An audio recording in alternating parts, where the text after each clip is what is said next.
Hey guys, it's just a quick follow-up video on the potato charger I built quite recently. Um, just to summarize this whole video and the previous video, potato charger, the whole idea of using potato is not a good idea. And this is why. Disgusting, isn't it? So I don't know what that black thing is, but probably fungus. That is definitely fungus, white and blue. And the whole circuit is kind of messed up because of the fungus. And it turns out the whole thing was still kind of wet inside, which potato is basically always.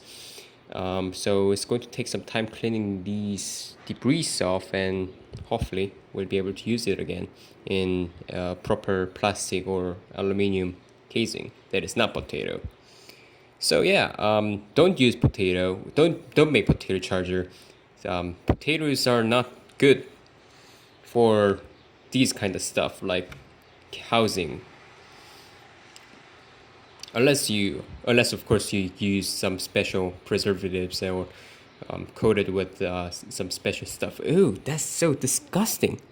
I need to throw that away fast. All right. On that note, have a good day.